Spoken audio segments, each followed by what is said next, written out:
This is a short introduction video to prepare you for the Light PM Framework workshop that you will attend. So the goal of this introduction video, this short introduction video, is to give an overview of a sample project, so it'll give you a better idea on how a project actually works from the framework that we will use point of view. And this will help you prepare better for the workshop training. It'll also provide you with some basic vocabulary that we will use in the workshop, and also give you a better idea of what you can expect in the workshop as well.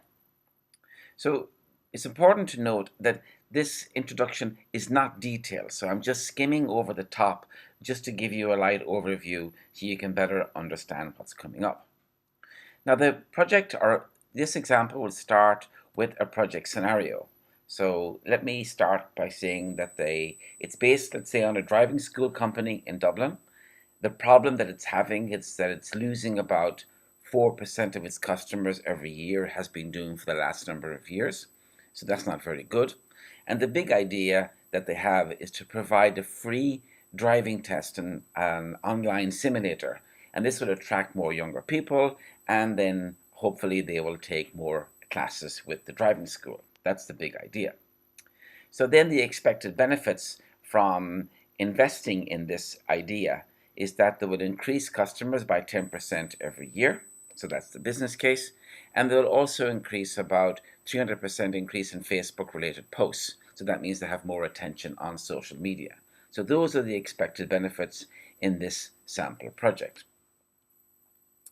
Now, I also want to point out that I have fully documented this project in PDF format, and I will show you how to get this at the end of the video. You can always skip to the end of the video and see it as well, but I'll come back to this later.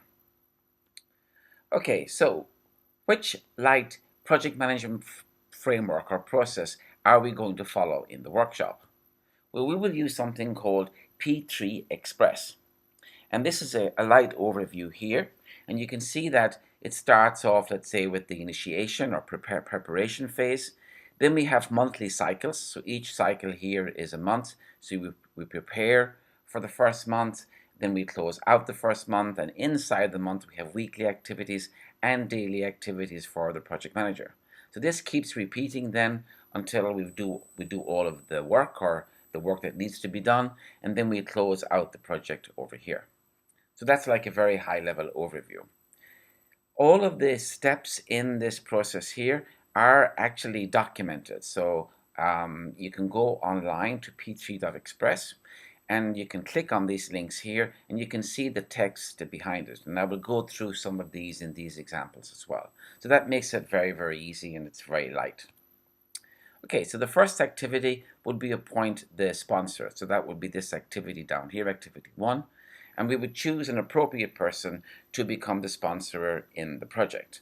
And in the sample project we've chosen Robert Geldof, and there's reasons why we've done that, and that's in the documentation. So you can look at that if you wish to know why. The second one thing then is to write the project summary. So that's that task here, or activity here, I should say. And here, well, first of all, I'll tell you what's a project summary. So it provides like a little bit of direction on what the project should be. So it should cover why this project, the expected benefits, an overview of the high-level requirements, some idea of the time and cost. Of course, this can change because it's just a wild estimation at the beginning of the project, and maybe an overview of the high-level risks. Okay, so let's have a look to see what a project summary could be like for this kind of project. So this is it here. The goal of the project is to increase sales by 10% for 3 years instead of falling by 4%. So that's nice and simple. The expected benefits: increase sales by 10% per year, increase the company profit in year 2 and year 3, increase presence on social media by 300%. These are the main requirements. We will use an online theory exam, and we'll create 300 Q&A questions so people can practice and so on. These are the estimated time and costs. So time, 2 weeks to plan and then 8 weeks to carry out. The cost is 7,000. Again, this is a wild guess and it's based on input from the developer. The major risks are here, that all other driving schools might do the same, so that could be a risk to the project. Even if that happens, we still have to do it because it'll be a must then. and the sponsor is down here, Bobby Geldof. So this gives a nice overview on the direction of the project for the future. It's very simple, but it does give a clear aim of where the project is actually going. The next activities then would be appoint the project manager, and in the workshop I will give you some time to look this up, so you can carry this out and see who's the best project manager to do. I think we've chosen Will Yates for this sample project we're showing here. Then the next activity will be to set up the project management information system. Information system, that just means an area where we can store data. So project management data storage area, that's what it means. And we make this process very easy in the workshop because we're using something called Trello, and in there I supply a board, a template board, to make it very easy to get started. So this is a template board you just copy, and it creates the layout for your project, and we will do this as well in the workshop. So I will also supply a small little video on Trello to get you a bit more comfortable with this also.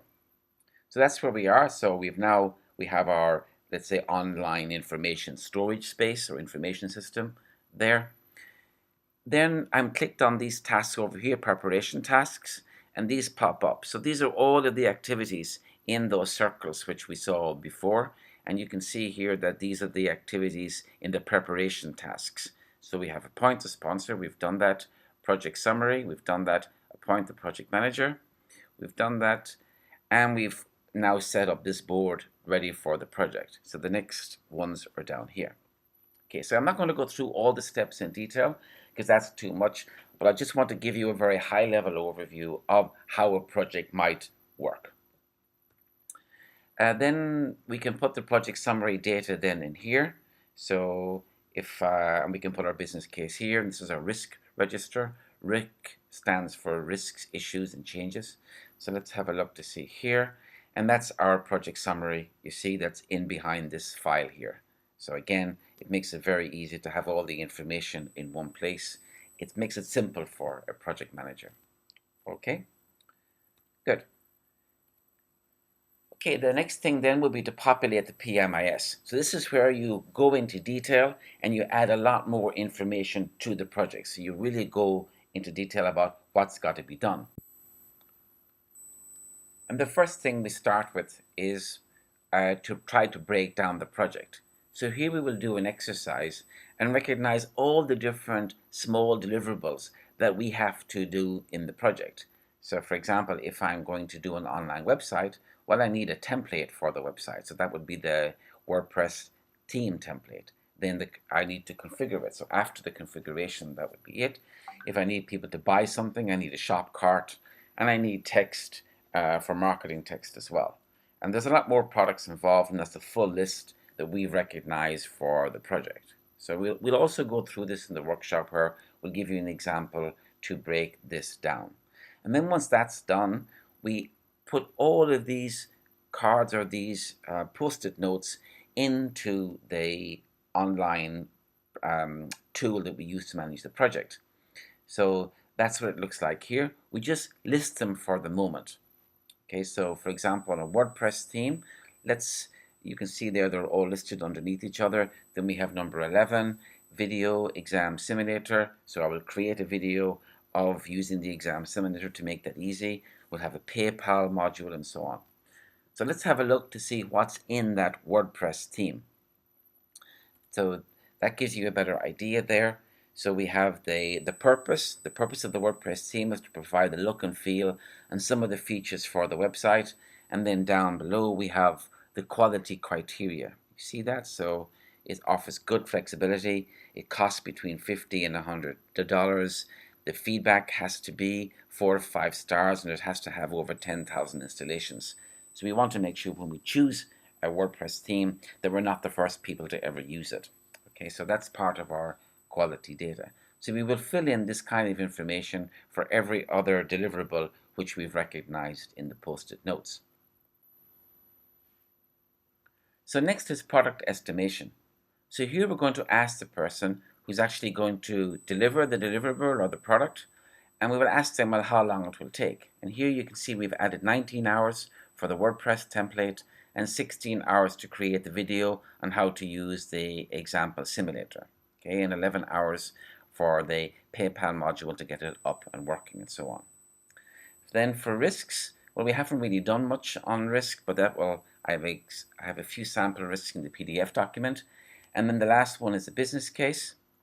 And here is a very nice simple example of a business case. So we have the executive summary, the reasons for the project, the different options that were considered, the time scales, and one major risk listed here, an overview of the expected profit after 1 year, 1 year, 2, and year 3, and the different costs. And you see most of the costs will come in the first year. So again, it's a very nice example of a business case. Next then is the cycles.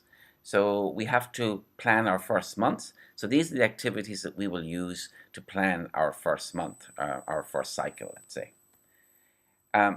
With Trello, this process is quite easy because here you just basically drag the products from this column, from the full list of stuff to create, and just copy them into cycle 1. So this is month 1 of what work we're going to do.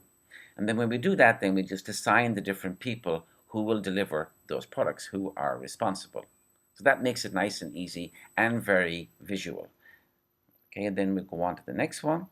So let's look at the project board after 1 week to see what it'll look like.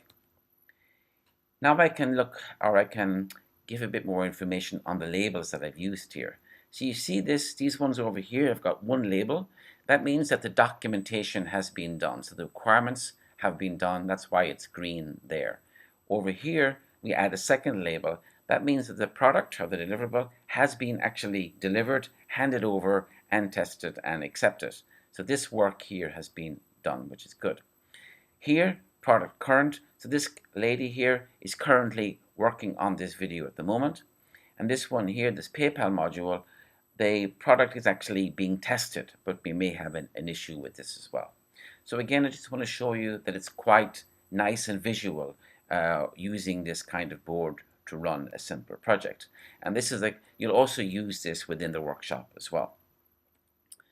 Now, how will it look after the end of the month? Well, we would expect then that we have 2 green labels on every product or every deliverable that we had. Okay, so again, that makes it nice and easy. Then we'll plan month 2. We basically then just copy the rest of the items from here over to this column here, and we assign different people to do the products. Okay, so it's the same process repeating over and over again. And this is what it might look like then at the end of month 2. We expect that we would have most of the products or all the products delivered. And basically that's the end of the project. I've left one here just to show you that not everything has to be delivered because maybe it's decided that was not needed anymore. And the project may finish down here when it finishes the last product that's being created there. So again, that just wants to give you an overview on how a project might actually work. Now there are some important links here. If you go to tiny.cc, so go to the web browser and type in this in lowercase P3X-workshop, then you will see something like this. Okay, and if you click on these two on the sample P3X project, you can actually download the full project and get a full overview. And if you click here, you can actually go online and see the project in detail as well. Okay, so that will give you much more information about it. So hopefully that helps you to prepare a little bit, and I'd like you to make sure that you will enjoy the P3X workshop, and you've already had quite a bit of new vocabulary just by watching this short video. So see you at the workshop. Bye-bye.